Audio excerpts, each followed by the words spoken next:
Hello, YouTube, and welcome back to the Fantasy Hockey Podcast. So, last video we walked through how to literally set up the sheet. This time I'm going to walk you through how to actually use it. What are some tips I have, how I use it, and we're going to go over both points and cats leagues, and I'll explain also how to use this for keeper leagues.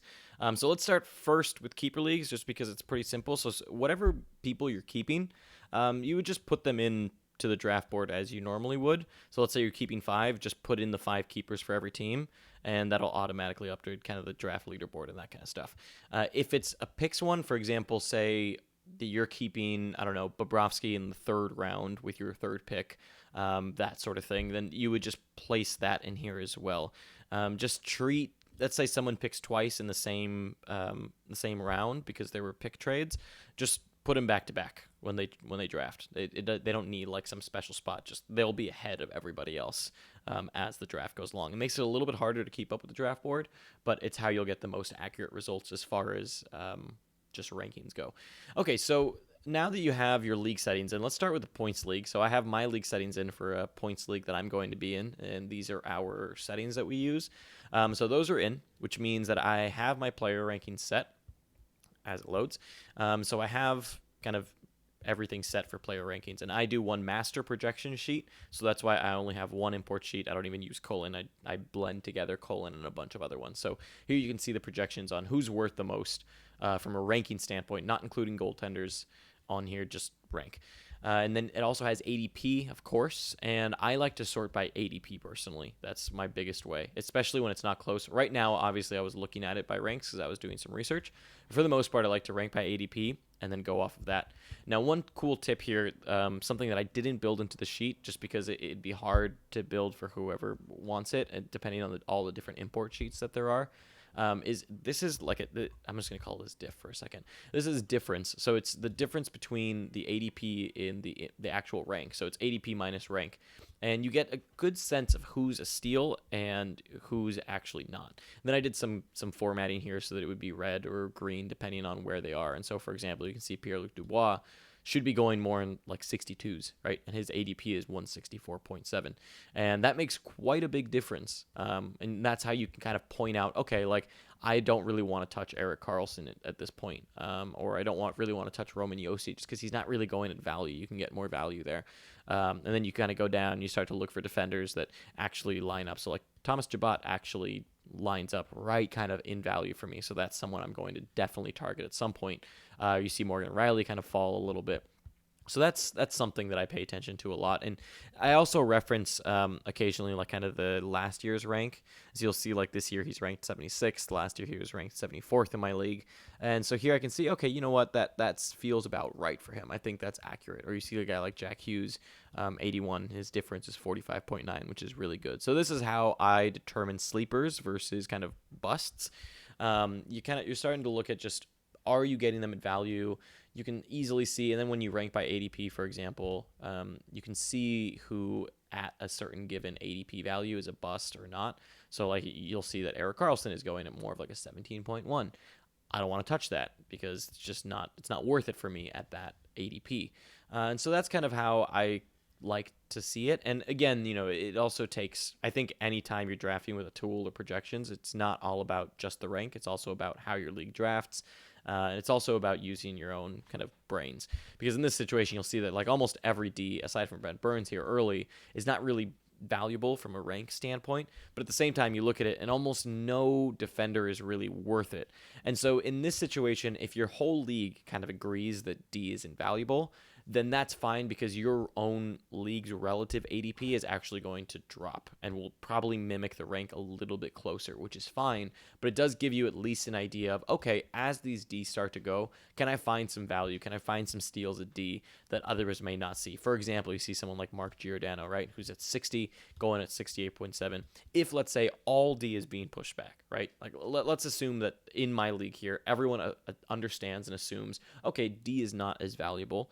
So we're all going to fade defensemen a little bit until usually they'd go in like the 4th round or the 5th round. We're going to take them more in like the 7th round. Okay, cool. That's fine. In that case, you can see, sweet. So everyone kind of gets pushed back. That means that Giordano, who's at value, is going to get pushed back. Thomas Chabot, who I showed, is going to get pushed back. And that helps you start to find people like, okay, I can actually get them later than I even thought if you notice that D start going late. So I would recommend doing this difference column depending on who you want to use. Like if you're using colon, do it next to colon. If you whoever you're using, whatever import sheet you trust the most, do it next to that. And that's a really good way to just quickly, as you're going through the draft, who you're paying attention to, and someone you may want, who you for sure want to avoid. And it's also like when you get down to those last minute decisions of, oh, I'm on the clock, I don't know what I'm going to do, I'm between 2 players. It's a very easy way to see, okay, if I'm between Carlson and Gaudreau, well, Carlson isn't really worth it. I mean, obviously the rank is obvious, but then you think, okay, well, defenseman, is it worth it? And you see, okay, well, actually Gaudreau is right at value, whereas Carlson not so much. And so that's why you want to use this differences tab. Now in a points league as well, there's this thing called all player rankings. And this shows you the actual, as it loads, this will actually show you the points that player is poised to get. So this is another one that I reference at times when I'm making a split-second decision. So you have a minute on the clock. It's not too bad. So normally when I get up to a spot in a draft, I'll have pretty much 3 options. I'll be like, okay, this is who I think will get to me. And by the time it gets there, I'll have maybe 2 solid options that I really want, and then I'll have 1 kind of backup option. So then once you've kind of determined, okay, like the ranks are somewhat similar. Let's say you're looking at like Rantanen or Gaudreau, something like that, right? Then that's where you'd go to the all-player rankings, and you'd actually look up Gaudreau and Rantanen, and you'd see, okay, well, what's the difference in actual points? So you see like Gaudreau is 246. If we look at, where is Rantanen? He's probably right in my face, right here. So you'll see like 243 and 246. There's really not that much of a difference. So their ranks may differ by like 6, but from a points perspective, they only differ by 3. And so that's something to also be cognizant of in a points league is now you just come down to position. Do you want a left wing or do you want a right wing? I would take the left wing in this situation just because left wing is a little more scarce. But that's something you want to pay attention to largely is also what's that difference now in points. That's another thing if you look at ADP and steals is at 35.3 you can get Sebastian Aho at 243.4, and that's pretty much equal to Rantanen at 243.3. Granted, it's a center versus a right wing, but again, kind of gets into that idea of what happens with points. And in all player rankings, you'd also have goaltenders included. So you'll also be able to see, okay, how many points does a goaltender get me versus a skater? One important thing to note here is you'll rank on the player rankings or goalie rankings. You rank by A to Z. That's how you do because you want the lowest high at the top. For all player rankings, you want to sort by Z to A. So that's just the biggest number to the lowest number. One thing that'll happen is not all players end up getting projected, and so there ends up being some blanks. So one thing you want to do is you want to kind of curb the blanks, and if you click on this filter button where you'd normally sort, if you scroll down to the bottom, there's this thing called blanks. You just want to uncheck that, and then you won't have any blanks in here. Of course, like I said in the last video, make sure to check before you do that someone like Mitch Marner, for example, is being projected, because sometimes a site will have Mitch versus this master list says Mitchell. So just make sure that those are lined up, because if they're not, Mitch Marner will have a blank and he will have a blank here on these points. So that's an important thing to note. That's not important for player rankings because the blanks will go to the bottom because it's A to Z. And that's really pretty much it for points. And then aside from that, on the draft leaderboard, as you draft, you'll actually see, so in this case, I'm going to use Skater Import Sheet 1 for a second. You'll see your points add up. And so in a points league, what would matter here is how many points do you have total? And that's really all you care about at the end of the day, is how are you doing from a total points perspective. And I recommend not counting plus minus. If you do count plus minus, forget about it. You'll get some steals that other people are going to fade because of their plus minus, whereas you're going to win out. Plus minus from at the end of the day is very slightly predictable, but not really. It's that week to week that's so unpredictable, and that's why I don't like drafting with it, is because you can't guarantee me that you're going to get, a solid number of plus minus at any scale, at any side, given week to week. I like to pretend like it doesn't exist, even if you do count it. So that's pretty much it for points leagues. So now let's look at Cats leagues. Let's go over to this sheet where I have kind of the league settings a little bit differently for a Cats league, also with Yahoo. And a lot of the same principles still apply. You won't really use the You don't really need to use the all player rankings. So that's something that I don't have in here, which I'll go over in how to speed up the sheet video in the next one. So I mostly just use the player ranking. You can see that I did the same exact thing for this one. I set it up with a difference tab, or column, so that you can see, okay, what's the difference in rank, because it changes with every single setting. Like depending on what cat you count, it can change dramatically. And so it's really important to do this with pretty much any league that's a little bit different, because things will change.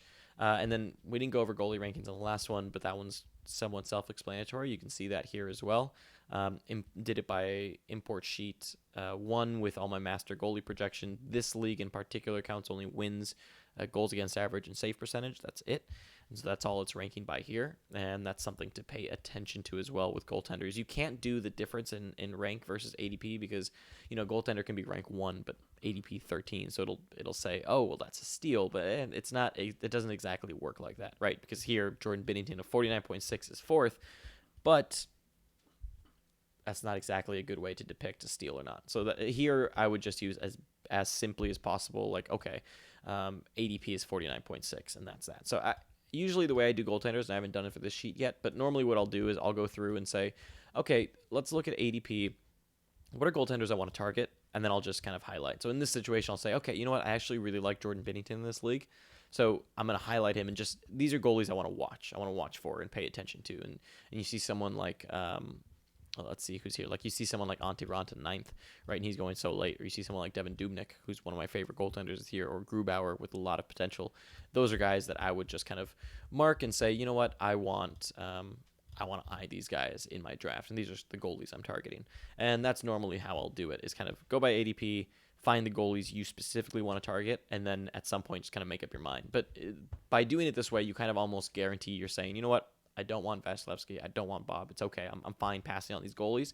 But it gives you a little bit of gauge, right? Because you start to say, okay, well, when this kind of part of the goaltenders is gone, I can kind of expect this next wave to come in. So you can kind of start to predict a little bit the goalie wave, but you get ahead of that tier situation where you're like, oh, well, I need someone in this tier, or I need someone in this tier. That's not as important. It's more important saying, okay, well, this is when these goalies seem to be going, and they seem to be in a tier, right? Like people view them as tiers. But for you, who's using the sheet, knows, well, actually, his rank is quite higher than his tier. He should be tier 1, but they're all drafting these guys as tier 1.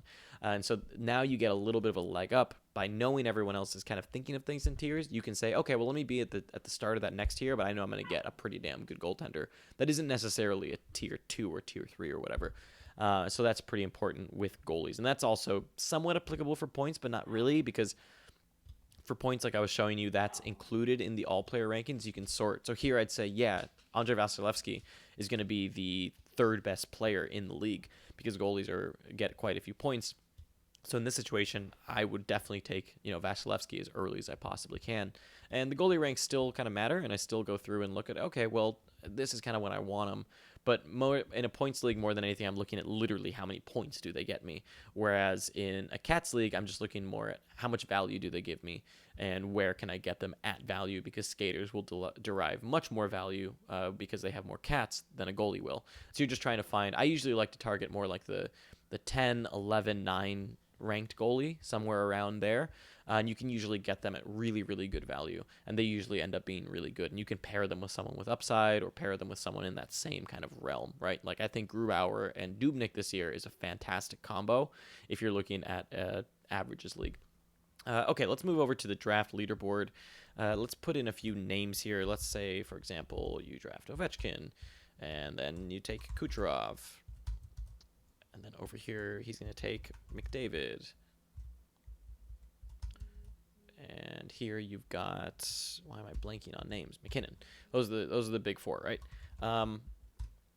So now that those have happened, let's take a look at what happens here on the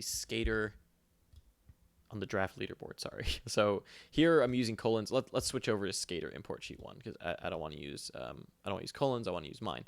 And so what you'll see here is that what's starting to happen, it's starting to populate the strengths in each individual category that you count. So what you want to do in this is, and it'll take a little bit, admittedly, and I'll show you how to speed that up.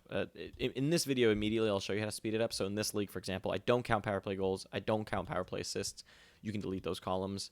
Nothing will break. You can delete points. I can delete all the shorthanded stuff.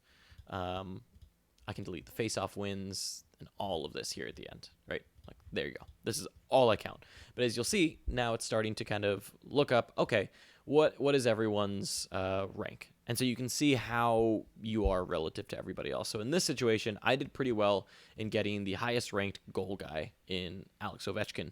And you can see that it's quite higher than everybody else's. And here in assists, you can see that it's, okay, well, 3.6 to 3.7. Clearly they're high in assists. I'm low in assists. And as the draft starts to go on later and later, in the first like 4 or 5 rounds, I don't care too much. Too much about composition. This is for Cats leagues. I don't care that much about composition, simply because you can make up certain things later. But you need to be aware of what's the hardest to find. Goals are hard to find. Power play points are hard to find. Shots on goal get harder to find. So those are the 3 ones that early on I make sure I'm strong in. I make sure I'm doing well in those. It's not necessarily that I need to be the best in them, but if I'm picking someone in those first 4 rounds, I want them to be high in one of those. So for example, Tyler Seguin is a great option of someone who's very high in shots on goal, and that matters because it's harder to find later on. Someone like Blake Wheeler, for example, for how many power play points he gets, is someone who should go a little bit higher because he'll up your power play points. So that's really what you're paying attention to, are those 3. And you don't necessarily want to be at the top of all of these. You want to be average. You want to be in this kind of whitish to green color, because all you need to do is beat everybody in individual cats. If you can take on everybody in every single cat, you're golden. Because if you're too strong in one or you're too weak in another, you're looking at every single week you're going to be struggling, and you're counting on, you're going to, let's say you're going to be bad in blocks, right? And you're good in goals. Well, now you're relying your shooting percentage to be consistent week to week. You're relying on goals to happen every single week. That week that goals don't happen, you are screwed. Whereas instead, if you have a backup plan and your blocks are pretty good, your hits are pretty good, your pims are pretty good, okay, you have this safety net of maybe 3 cats that you know you can steal. And then after that, you're hoping, okay, I get a goal one, or I get an assist one, and more likely than not, you're going to come out ahead every week. So it's not necessarily about being, let's say, the top in goals and the top in power play points and the top in blocks, and then who cares about assists, who cares about shots on goal, and who cares about hits. It's about being balanced, and that's what happens at the end of the draft. Is you start seeing, okay, well, you know what? It's like the 10th round. This guy is ranked. I'm looking at ranks. It's like 100 to 120-ish, whatever, right? You're saying, well, I'm okay picking in that range. And it's not about going just on rank. That's where now you want to pay attention to what I'm missing. For example, let's say this was my situation late in the draft, right? I'm bad in blocks, I'm okay in assists, and I'm doing well in everything else. Well, in that case, what you want to do is you want to look at the players that are available in that 100 to 120 range, and you want to see, okay, well, who's the best in assists? And then who's the best in blocks as well? And then what you want to do is you want to say, well, you know what? I want to take a high assist, high block guy. Or alternatively, you can say, I want to get a high block guy to make up for my deficit here.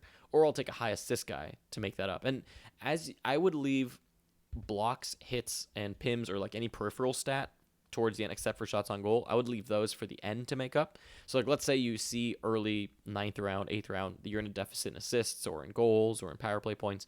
Make those up way earlier than blocks. It's okay to have a deficit in peripherals and make that up later.